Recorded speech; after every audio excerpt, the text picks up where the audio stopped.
السلام عليكم ورحمة الله وبركاته. كيف حالكم؟ يا رب تكونوا بخير وفي أحسن حال. رب اشرح لي صدري ويسر أمري واحلل عقدة من لساني يفقه قولي. قالوا أنطقنا الله الذي أنطق كل شيء. خلاص، رمضان دق الأبواب. ربنا يا رب يعني يرزقنا طاعته ويرزقنا مغفرته، وظننا في الله خير انه يعني رمضان لا ينقضي الا وقد غفر الله ذنبنا باذن الله. بس احنا لازم نقدم، لازم نتعب، والذين جاهدوا فينا لنهدينهم سبلنا. مستحيل يشوفك بتجتهد ومقبل عليه وعايز تمشي في طريقه ويسيبك بدون عون ابدا ابدا. فربنا يا رب يعني يهل علينا بالخير والبركات والمنة والعطايا وكل شيء يعني متعطشين إليه. النهاردة هكلمكم في مرحلة، هي مش مرحلة، هي هواجس وساوس خواطر، ولكن كلها من الشيطان، ألا وهي جلد الذات. ثواني كده. تمام. جلد الذات. جلد الذات، معلش كنت انقطعت كده واشوف حاجة. جلد الذات بيجيلنا بعد ما بيحصل لنا حاجات كتير ورا بعض احنا مش قادرين نستوعبها ومش قادرين نلحق عليها. يعني يا جماعة انا بستغفر، ايه اللي بيحصل لي ده؟ يا جماعة انا مقبل على الله، ايه كل المشاحنات وايه كل الحاجات اللي عمالة تبوظ وايه كل العصبية والخناقات كل حاجة حرفيا بتتكالب عليك. عارف لقد تكالبت علينا الهموم، بالظبط ده اللي بيحصل معانا بعد فترة من الاستغفار. لان خلاص يعني الشيطان بيبقى متأكد ان انت خلاص، انت كده ماشي على الطريق وشكلك كده هتثبت عليه، والطريق ده اخره مغفرة، اخره ارزاق، اخره الجنة، اخره هيخليك مقبل على الله. هتلاقي نفسك حريصة على لبسك، حريصة على صلاتك، حريصة على انك تتقي الله في كل حاجة. وانت كده بقى ده كل ده عكس ما هو كان بيعمل معاكي بقاله يعني ما شاء الله كام سنة معاكي، رايح جاي معاكي. كنت لسه سامعة فيديو لعم محمد حجازي بيقول احنا عبارة عن دواب للشياطين. يعني الكلمة دخلت على وداني كده والله العظيم، يعني حسيت بشعور سيء جدا. وفي الحقيقة دي حقيقة، يعني احنا سيبناهم هم اللي يمشونا، سيبناهم هم كده، يعني اكننا احنا العربية بتاعتهم كده بالظبط. روحوا نروح، ازعلوا من فلان ازعلوا من فلان، نقطع فلان، ما نجيش نشوف حد محتاج مساعدة وما نساعدوش عشان ما ساعدناش قبل كده، نعمل كده. هو اللي مشينا يعني مستولي على افكارنا وعقيدتنا وافعالنا وتصرفاتنا بشكل سبحان الله. فانت بتيجي بقى بالاستغفار انت بتقضي عليه. يعني انا مش هكلمكم على سورة البقرة واللي بتعملوا فيه، لان انا بصراحة محتارة مش عارفة ابدأ في سورة البقرة، يعني ابلغكم عن الحاجات اللي مريت بيها اثناء قراءة سورة البقرة، ولا بعد ما اخلص كل اقفالها. محتارة، يعني حاسة ان انا هنسى حاجات وفي نفس الوقت حاسة ان انا حابة اقولها على بعضها. فالله المستعان، ربنا ييسر يا رب. المهم نرجع لمرجعنا ونيجي لجلد الذات. جلد الذات ده يعني اقرب حاجة لكل الوساوس اللي بتجيلك اثناء استغفارك. هو مصطلح يعني معروف بين علماء النفس وكده، وهو موجود. فاسهل حاجه ده انت عندك جلد ذات رهيب، اللي هو ايه بقى؟ ده انا لما رحت لفلانه وبصيت للبصه الفلانيه هي كانت تقصد كذا. طب هو مين اللي عامل فيكي كده؟ هو الشيطان. هو مش مخليكي في وعيك، مش مخليكي على فطرتك، استولى عليكي وعلى قلبك النظيف الجميل اللي ربنا خلقه. ليه؟ عشان احنا سمحنا له بكده، سمحنا له بكده لما نسينا نحافظ على اذكار الصباح والمساء، ما سيبناش اللي في ايدينا وقمنا نصلي لما ربنا يعني تلبية لنداء اللي ربنا محدده 5 صلوات بتوقيتات معينة. تمام، بعد ما اخلص، طب هخلص المسلسل ده وهقوم، طب هخلص المواعين وهقوم، طب هخلص الترويقه ديت وهقوم. لا، احنا نسيب كل اللي في ايدينا ونروح شوف اللي هيعود عليك بعد الاقبال على الله في نقطه اقامه الصلاه. وسبحان الله، يعني احب الاعمال الى الله الصلاه على وقتها. هو هيشوفك بتعمل كل ده، او باستغفارك هتروح للطريق ده، فمستحيل يسيبك، مستحيل، لغاية اخر نفس فيه هو معاك. طب ما احنا الاولى بالاستمرار والاصرار ده، احنا الاولى ان احنا، يعني ربنا قال لنا ان الشيطان لكم عدو فاتخذوه عدوا، يعني احنا الاولى ان احنا اللي نعمل كده. يعني هو يعني واخدنا احنا اعداء ليه ومتواعد لربنا، وتيجي بقى تلاقي نفسك ايه بتقول لنفسك ايه ده، يعني الشيطان ملوش سلطة غير على اوليائه، ملوش، يخوف اوليائه. يعني انا اي وسواس بيجيلي في خاطرة خوف من شيء معين، اعرف ان ده وسواس شيطان. مريت بجلد الذات اثناء استغفاري كتير جدا، ولكن اخر موقف حصل لي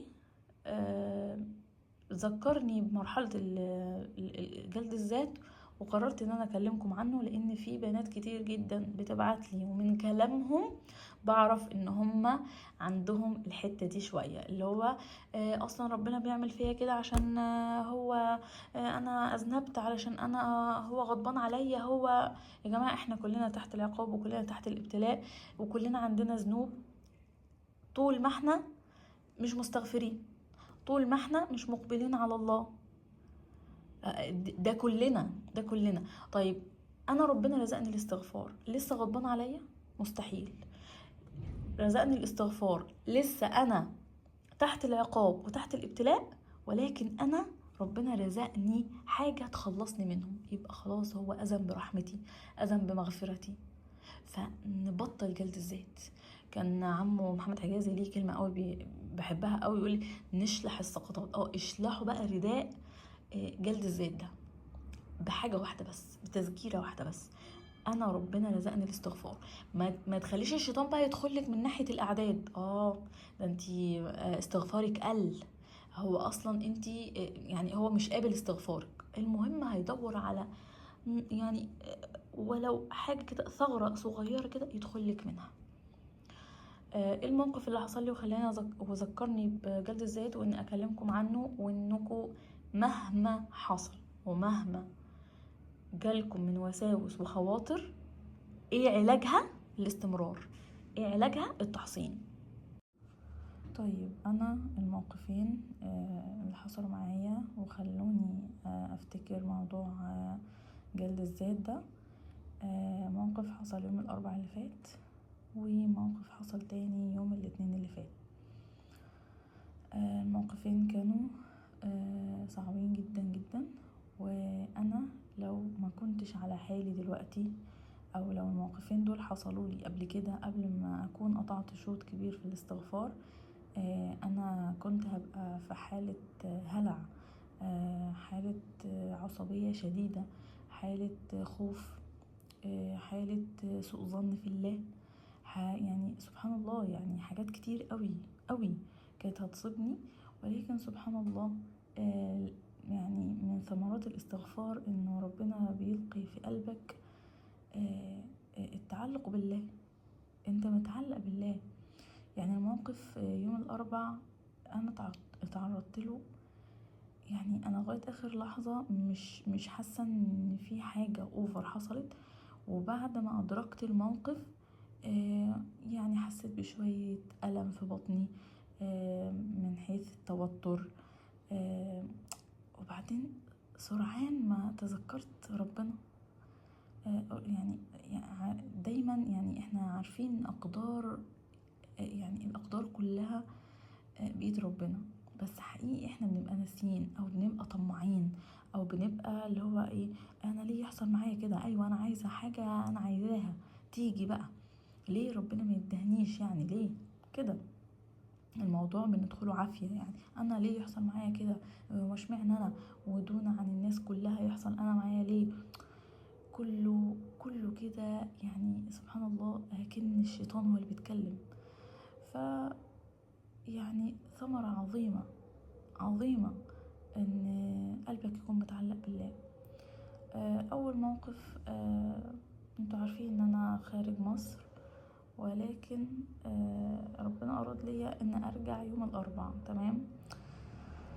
فرجعت مصر، وفي الحقيقة ان الرحلة كلها، مش كلها يعني، من بعد ما خلاص احنا منتظرين الطائرة يعني، كان كل حاجة تمام. كان عندي هدوء غريب، عمالة اقول يا ربي هو الحمد لله يعني. عمالة بقى اعلق الهدوء ده على ايه؟ يمكن مثلا شديت في الاستغفار شوية واقعد اشكر ربنا يعني على الاستغفار. قعدت احمد ربنا، طبعا انا قاعدة والسما في وشي، وقعدت بقى يعني المسافر ده بيبقى الدعوات بتاعته بإذن الله يعني مستجابة. قعدت بقى ادعي لكل الناس ولكل الحاجات اللي انا عايزاها. نازلة بنوايا جديدة، لان زي ما انتوا عارفين وحكيت لكم قبل كده، انا معظم علاقاتي كان فيها مشاكل. فانا نازله بقى بنوايا جديده، يعني مثلا الشخص الفلاني لو قابلته هقول سلام عليكم، هعيد عليه، خصوصا احنا نازلين بقى في ايام رمضان وكده. عماله اجدد نيتي في حاجات كتير، يعني كنوع من انواع الشكر والامتنان لله على اي حاجه حلوه حصلت لي. فعماله يعني عارفين اراجع حساباتي يعني. فالمهم وصلنا المطار في مصر، وقفنا ساعة الا تلت على السير بتاع الشنط الناس كلها طلعت الا شنطنا. يعني كانت صدمة بقى، توتر رهيب رهيب. بدأنا نسأل، عايزين نعرف فين الشنط.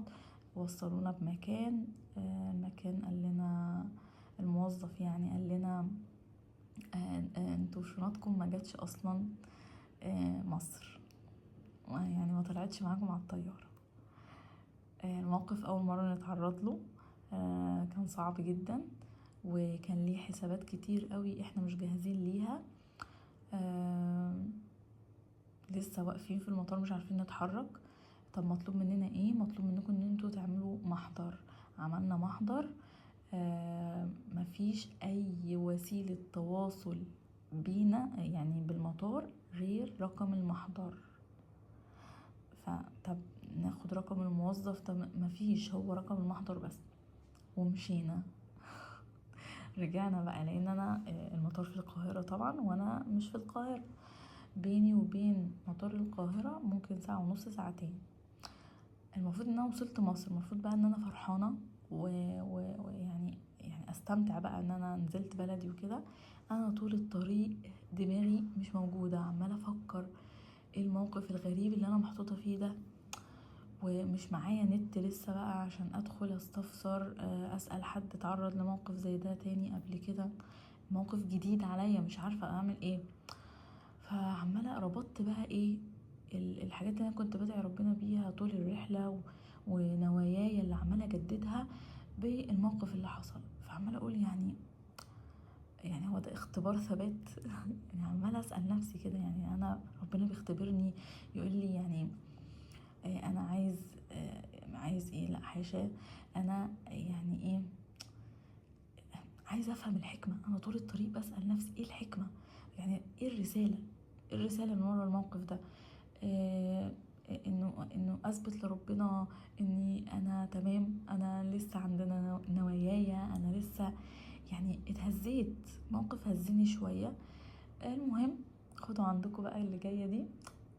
انا في الطريق لبيتي قررت ان انا مش هقرأ سورة البقرة تاني. دي يعني تسريباية كده انا مسرباها، قررت كده يعني. وخلاص خلاص يا جماعة اللي بيحصل لي ده بسبب سورة البقرة، بس كده نقطة. طب ايه الحل؟ انا مش هقرأها تاني بس، مع العلم ان انا ممكن اكون في القفل التاني ولكن لسه يعني ما وصلتش لمرحلة التقيؤ وكده، ولكن حصل حاجات مشابهة. ما علينا، يعني انا تقريبا واخدة من كل قفل حبة، فاهمين؟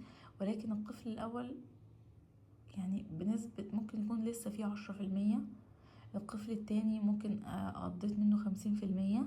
واللي مش عارف حكاية الأقفال دي يكتب أقفال سورة البقرة محمد حجازي، وبإذن الله هتطلع له. ومحدش قال أو اتكلم في مصطلح أقفال سورة البقرة غير قناة عم محمد حجازي. المهم نرجع لمرجوعنا، بعد ما نويت النية دي من جوايا انه خلاص يعني الشيطان كسب الرحلة، ماشي كسب، انا بعدين كده لما اهدى كده هبقى ارجع تاني لسورة البقرة. فالمهم غفيت شوية كده وانا في العربية، واذا بهاتف كده في وداني بيقولي ان كيد الشيطان كان ضعيفا. انا مش عارفة الهاتف ده انا سمعته يعني حد قاله ولا انا اللي ذكرت نفسي بيه، انا مش عارفة. ولقيت نفسي بقول تاج الذكر بقوة، وسبحان الله حصل لي يعني طمأنينة في قلبي. ولكن انا طول ما انا بره ما بقراش سورة البقرة، وخصوصا لو انا ما قرأتهاش اول مرة في البيت، لان من شروط قراءة سورة البقرة 4 مرات او تبليغ آية البقرة لازم اول مرة تقرأها في البيت، لازم.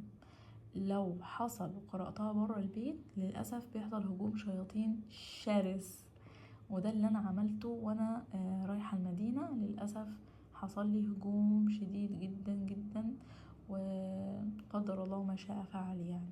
سبحان الله، يعني عم محمد حجازي بيبقى محذر من حاجات وانا بقعد اقول يعني انا بيني وبين نفسي كده لا انا تمام، انا هقول التحصينات وتوكل على الله يعني. فتخيلوا اصلا بيحصل هجوم بالتحصينات بدونها اللي ممكن كان حصل يعني. الحمد لله على كل حال. المهم ده الموقف.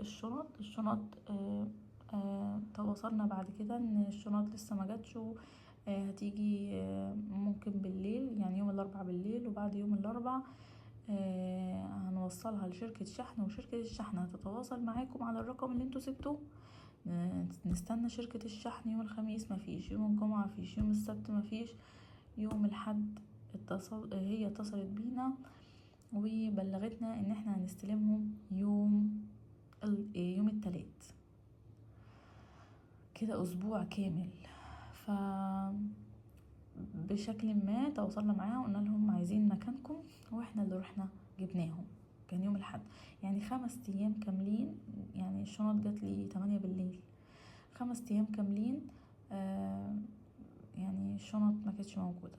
فالموقف اللي طلعت منه حاجة في نفس يعقوب، كان في حاجة كده بيني وبين نفسي يعني، استغفرت ربنا عليها. يعني قلت يا رب لو كان هذا العمل يعني كان في نية تانية مش خالصة ليك ولوجهك الكريم فاغفر لي. وفعلا قعدت على سجادة الصلاة وقعدت استغفر بالنية دي ان ربنا يغفر لي في النقطة المعينة دي اللي انا توصلت ليها.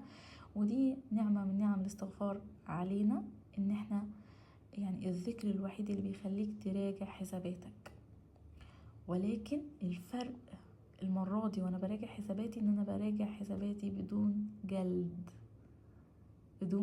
انا قبل كده كنت براجع حساباتي بجلد، كنت بقعد اقول ايوه تستاهلي، ايوه ما انتي اللي عملتي في نفسك كده، ايوه ما انتي فاكره لما عملتي كذا.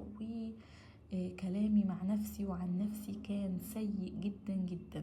وربنا قال ولقد كرمنا بني ادم، ربنا كرمنا واحنا اللي اهنا نفسنا وذلناها بكثرة ذنوبنا.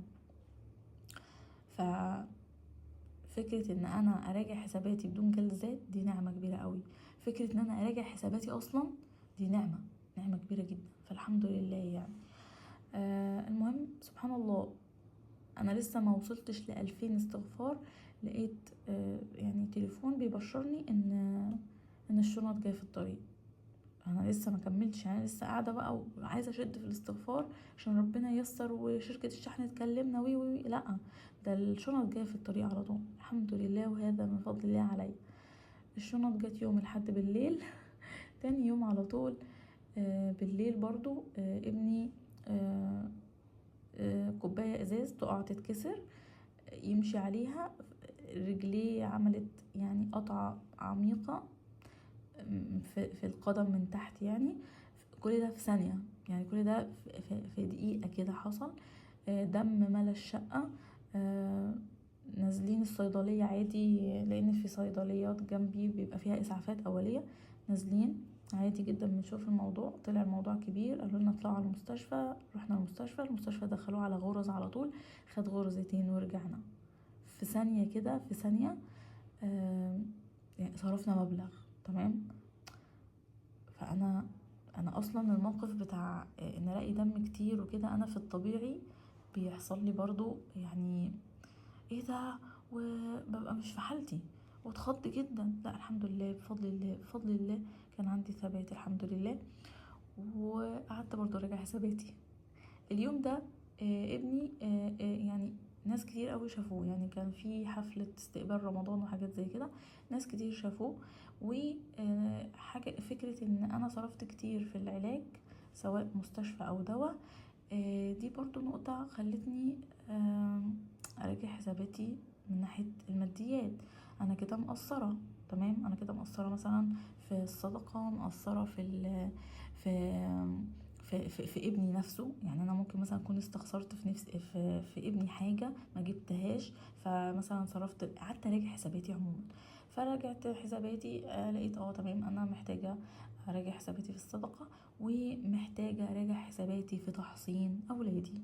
انا فعلا يعني انا لو حصنتهم بالماء المرقي، ولو الماء خلص مثلا يعني باخد وقت تاني عبال ما ارجع. لو شغلت اذكار الصباح والمساء، يعني انا دايما بقول لهم حتى لو هنقول مع بعض سورة الفاتحة بنية الرقية، لا انا من ساعة ما جيت من السفر وانا مقصرة، ومش في تحصين اولادي بس، في تحصين بيتي ونفسي، بسبب دخلة رمضان، وبسبب الترويق والتنظيف والتراب، وبسبب حاجات كتير قوي انا ملتزمة بيها. فالحمد لله على نعمة يعني ان احنا بنراجع الحسابات. ليه؟ لاني حاسبوا انفسكم قبل ان تحاسبوا. وده في الحاجات اللي احنا ربنا بيوفقنا ليها نفتكرها. احنا في حاجات كتير جدا نبقى مش متخيلين ان احنا عملناها، او ان هي صدرت مننا بالنية او بالشكل او بالفعل او بالتصرف السيء ده. فجاية النهاردة اقول لكم ايه بقى خلاصة الكلام ان جلد الذات اثناء الاستغفار مدخل كبير للشيطان، زيه زي الغيبة. يعني سبحان الله، الغيبة بتيجي فترة كده بتزيد في الاستغفار، في اثناء استغفارك. ليه؟ لان الحوارات والعلاقات والحاجات دي كلها بتبدأ تنضف، وبيبدأ ربنا يبعد عنك ناس ويقرب ناس. فاثناء بقى ما الناس بتبعد وتقرب وكده بيحصل نقل كلام. فنقل الكلام دوت ايه بقى؟ بيشحن النفوس تاني، والنفوس تبدأ تشيل من بعض تاني. فانت مش عارف ايه بقى، انت متعصب دلوقتي وشايل من فلان ومن علان، فتعمل ايه؟ تروح متكلم مع فلان تاني غيرهم خالص، وتحكي له على كل الناس اللي عملته معاك. ومن هنا يأتي الغيبة. نفس الكلام جلد الذات يأتي من يعني يحصل معاك كذا موقف ورا بعض كده، مثلا كل يوم مثلا يحصل معاك موقف كل يوم.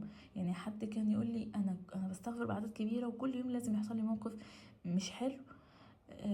طب يعني ايه الرساله؟ يعني اعمل ايه؟ طيب انا كده استاهل؟ انا كده ربنا غضبان عليا؟ انا كده ربنا مش متقبل استغفاري؟ هو يعني المفروض اعمل ايه؟ كل اللي انت عليك تعمله انك تستمر. اثناء استمرارك نراجع حساباتنا بدون جلد ذات. يعني ايه ما نوصلش لمرحلة لجلد الذات؟ مرحلة جلد الذات اللي احنا لو وصلنا لها للأسف ممكن يعطل ويقلل استغفارنا. لانه هيبقى جلد ذات عبارة عن ايه؟ ده ربنا مش تقبل استغفارك، الشيطان يلا اقف دلوقتي، اصلا مش انت كل اللي انت عملته ده اصلا هباء منثورا، ربنا مش متقبله. فاحنا هنستمر غصب عنه ورغم انفه، وهنترك بمراجعة حساباتنا، هنترك الحاجات اللي احنا متمسكين بيها، هنترك حتة كده جوانا كده متشعلقة ان انا والله لو حصل ايه مش هكلم فلان، والله لو شفت مين مش هكلم فلان. لسه كنت بتناقش مع حد ان موضوع العلاقات، وان احنا مطلوب مننا يعني في صلة الرحم مع اولادنا ان احنا ما نقولهمش مثلا ما نقولهمش ما اقطعوا حد معين من العيلة او كده، ولكن نقنن.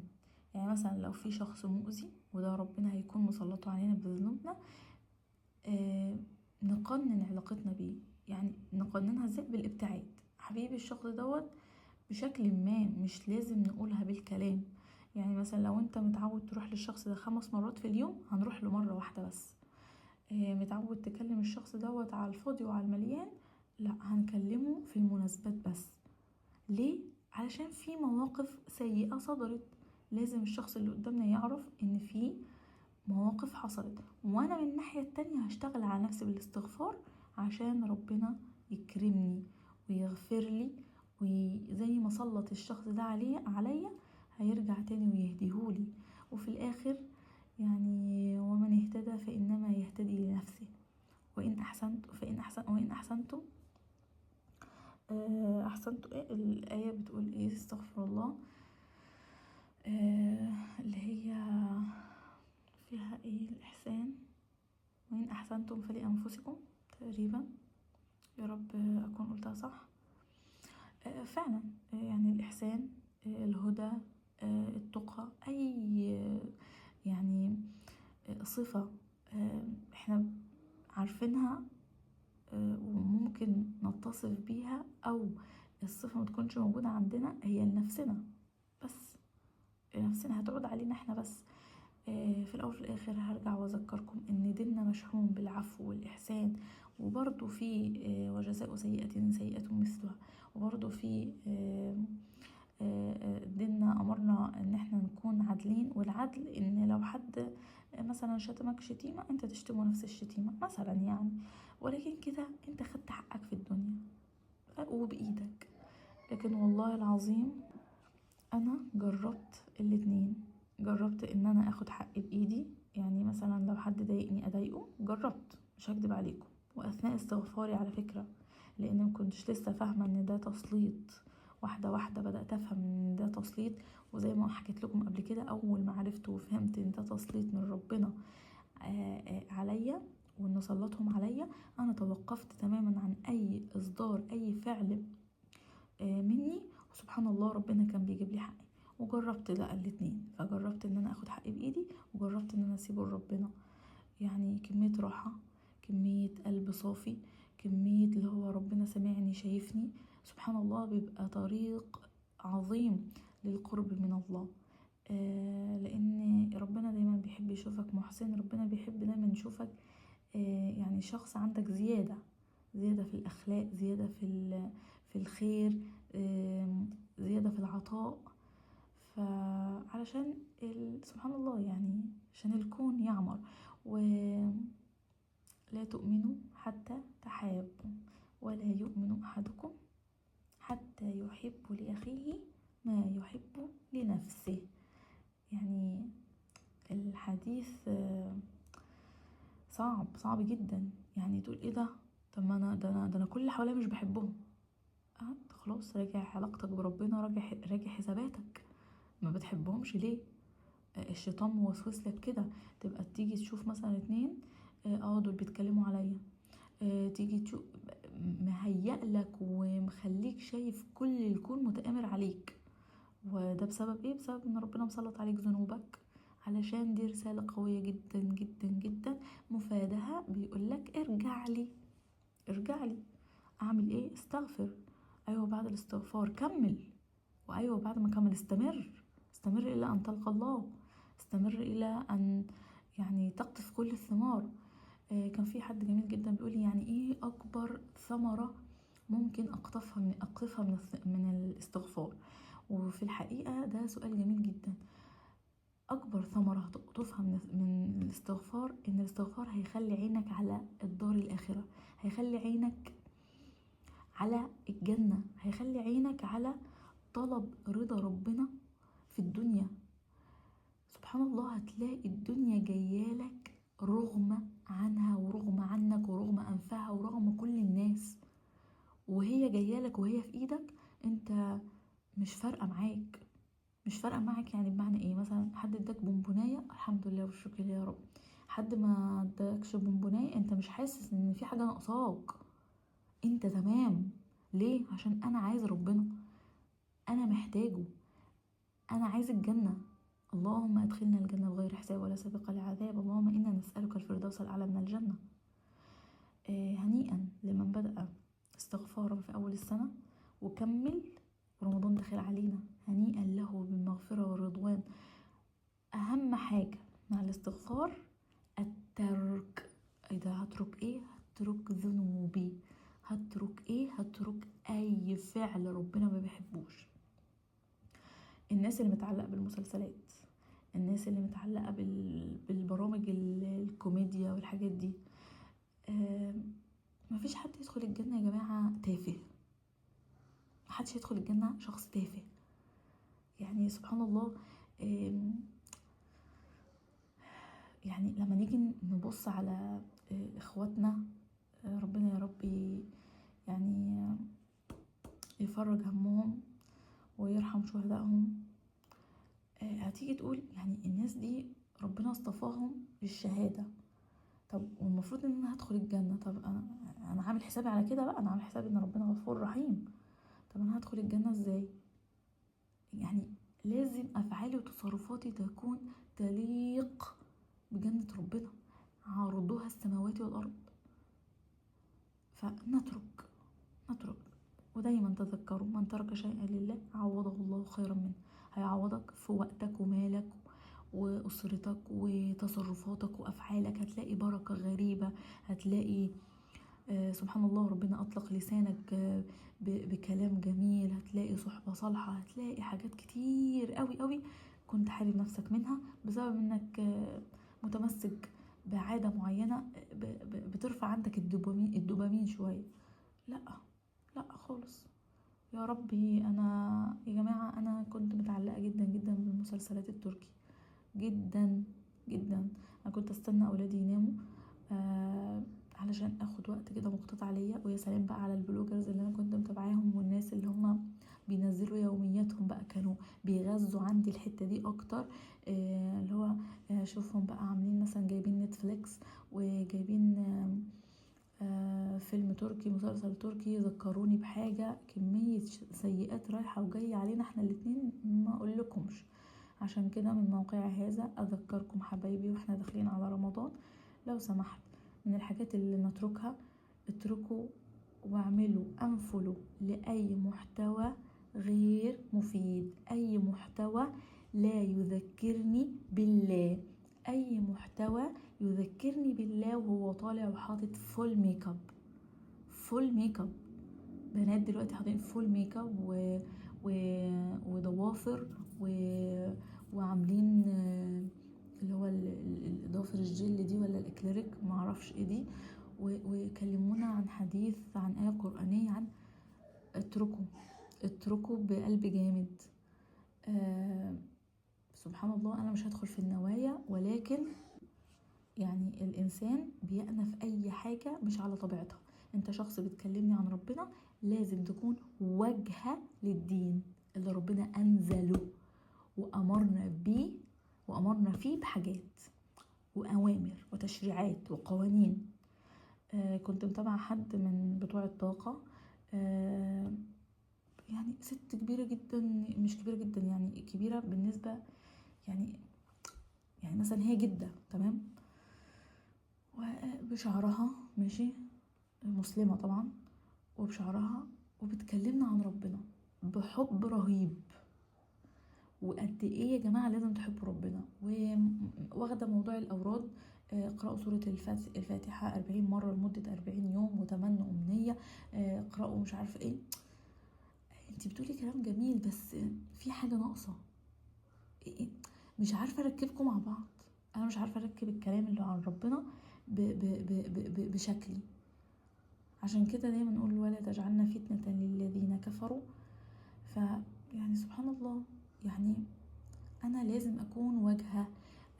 انا كنت حضرت محاضرة جميلة قوي وحفلة من حفلات ختم القرآن. كان بيقول يعني سبحان الله، يعني اخلاق صاحب القرآن مختلفة. فاحنا فعلا لازم نكون مختلفين. انت شخص دلوقتي مستغفر مقبل على الله، لازم تكون مختلف. لازم مختلف بأخلاقك، مختلف بأفكارك. لازم تقول اللي قدامك رسائل مش بالكلام، رسائل بالأفعال، ان هو شاف تأثير الاستغفار على حياتك. يعني انا اختي كنت انا وهي متعودين ان احنا كل واحدة بتنقل الاخبار اللي عندها. يعني مثلا ده اللي حصل معايا 1 2 3 وفلانة وعلانة وفلان وعلان وقالوا لي وعملوا لي والحاجات دي بندردش تمام. فاختي بقى لها فتره، والله زي ما قلت لكم برضو كنت ذكرت الموضوع ده قبل كده في فيديو، بقى لها فتره بتقولي لا انا مش عاجبني شخصيتك الجديده دي، انا عايزاكي تقولي لي ايه اللي بيحصل، بضحك طبعا. فقعدنا نضحك مع بعض واقول لها الحمد لله الذي هدانا. لازم نكون مختلفين، لازم نلاقي اثر الاستغفار علينا والناس تلمس ده. كون اختي لمست حاجه زي كده الحمد لله، يبقى انا ماشيه في الطريق الصح. الحمد لله، هذا من فضل ربي. وكل سنه وانتم طيبين ورمضان كريم. ويا رب يا رب اشوفكم في احسن حال، ويا رب كلكم تبشروني بتغييرات ايجابيه حصلت لكم ودعوات بقالكم سنين بتدعوها واتحققت السنه دي وفي رمضان ده. السلام عليكم ورحمه الله وبركاته.